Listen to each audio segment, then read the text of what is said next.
फार पूर्वी जर का आनंद झाला असेल, एखादी चांगली घटना घडली असेल, तर हत्तीवरनं राजे महाराजे चक्क साखर वाटायचे।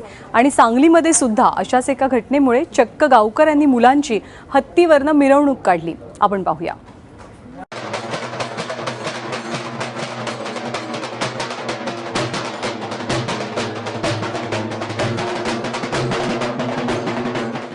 ढोल ताशांच्या गजरात हत्तीवरून निघालेली ही मिरवणूक तुम्हाला धार्मिक वाटली असेल,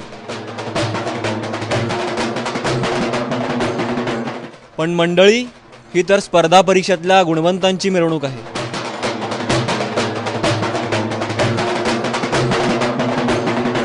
स्थळ आहे सांगलीतलं आटपाडी। हा कार्यक्रम पाहिल्यानंतर पुढच्या वर्षीच्या एक्झाम मध्ये जेव्हा पुढे एक्झाम येतील त्यामध्ये तालुक्यातली बरीच मुलं सिलेक्ट होतील आणि या प्रवाहामध्ये जास्तीत जास्त येतील।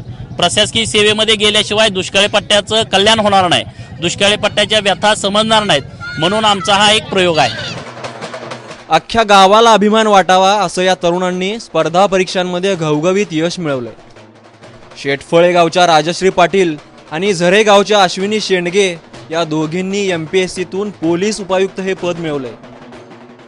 आयुष्यामध्ये पहिल्यांदाच हत्तीवरून मिरवणूक हा अनुभव होता आणि तो खूप छान होता आणि एवढे सगळे लोक तो बघण्यासाठी आले। त्याच्यामध्ये गावातला आटपाडीचा आज बाजार होता, त्याच्यामध्ये अजून आनंदाला एक नवीन मोहर लागली। जे ग्रामीण भागातून जे विद्यार्थी आहेत त्यांना एक प्रोत्साहन द्यावं, त्यांना सुद्धा असं वाटावं की आपण सुद्धा करू शकतो।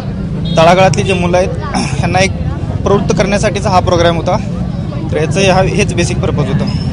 आटपाडी तालुका हा कायम दुष्काळग्रस्त भाग म्हणून गणला जातो, पण मी आज खात्रीने सांगू शकते की इथं शिक्षणाची जी गंगा आहे ती अविरतपणे कार्यरत आहे। सांगली जिल्ह्यातला आटपाडी तालुका म्हणजे 5वीला पुजलेला दुष्काळ अशीच या तालुक्याची ओळख। पण परिस्थितीला तोंड देत कष्ट करण्याची आणि मिळालेलं यश सेलिब्रेट करण्याची परंपरा मात्र आटपाडीनं आजही जपली आहे। कुलदीप माने, ABP माझा, सांगली।